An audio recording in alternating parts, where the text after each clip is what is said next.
We are truly moving on. Abraham was called from Syria to be the father of many nations, and through him we were all blessed. Like Abram, many of us have been called from among our kinsmen to serve. Are you walking in your calling? Welcome back.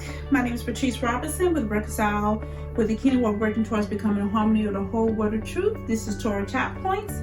Thank you for joining me on today and hitting that subscribe button and that bell. Like, comment, and share this video as a way of showing your support. I hope you have a chance to read Genesis 16 through 18. If not, I appreciate you to take that time to read that so we can stay on track. So we're going to go through the events of 16 through 18. Chapter 16, Sarah, she became impatient and wanted to lean on her husband and figure out a way for maybe that she'll have a son from someone else because, she was barren.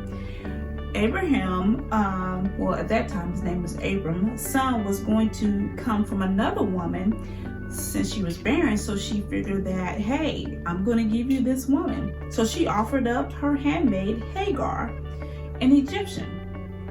This is how Ishmael was born, the firstborn, but not the promised son. Chapter 17, the promised land restated. The land of Canaan, this is for our everlasting possession. The covenant of circumcision of the flesh develops. The covenant was made for every male child, every male person that was in Abraham's camp. Abraham and Sarah's name changed in the new covenant. Sarah was 90 years old when she was told about the promised son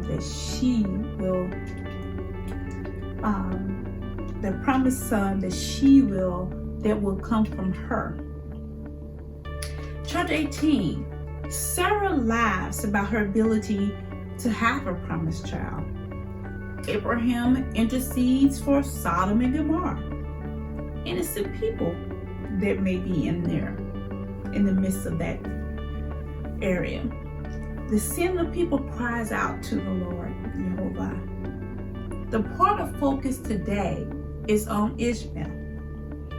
I remember when I was informed that Ishmael's children are the Philistines, that still fights for Israel today.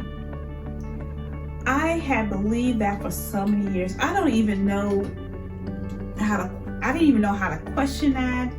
Why would I? It came from a teacher. Now, I must say, I don't remember which organization that I was a part of as I was going on in my life had given that to me, the information to me, but it was some part of that time in my life. I just remember learning it and carrying it with me for such a long time. But after reading Genesis 16 and 12, who wouldn't come to that conclusion that Ishmael were the Philistines? So let's read. But he will be a wild donkey of a man. His hand will be against everyone, and everyone's hand will be against him, and he will live in defense of all his brothers. Ever in Genesis 10:6, we will show you the Philistines were descendants of Cush, Ham descendants. We know that Abraham was a descendant from Shem. The Ishmael's descendants were called the Ishmaelites, and the sons of Israel actually run into them when they sold Joseph to the Ishmaelites for 20 shekels of silver. So that was among their own brethren. I didn't see any evidence in the Bible that Ishmael's children would later become the Arabs, what they call them today. Some even go as far as to say that the children of Abraham that he has with Keturah, the Egyptian, as his second wife, are Arabs. I don't see that because Moses' father-in-law was one of the children from Keturah, one of those descendants, and he was a priest for the Mennonites and was not expelled for being among Yehovah's people. In fact, Moses took the counsel of his father-in-law, Jethro, which is a descendant from Keturah, Abraham's second wife, and assigned the rulers of 10, 15, 20. In addition, Jethro offered up an offering to Yehovah, and this is before the children of Israel learned about offerings. So as for the herbs being part of the children from Keturah, which is Abraham's second wife, it would be a no for me. I just don't see it. What are your thoughts? Comment below and share your thoughts.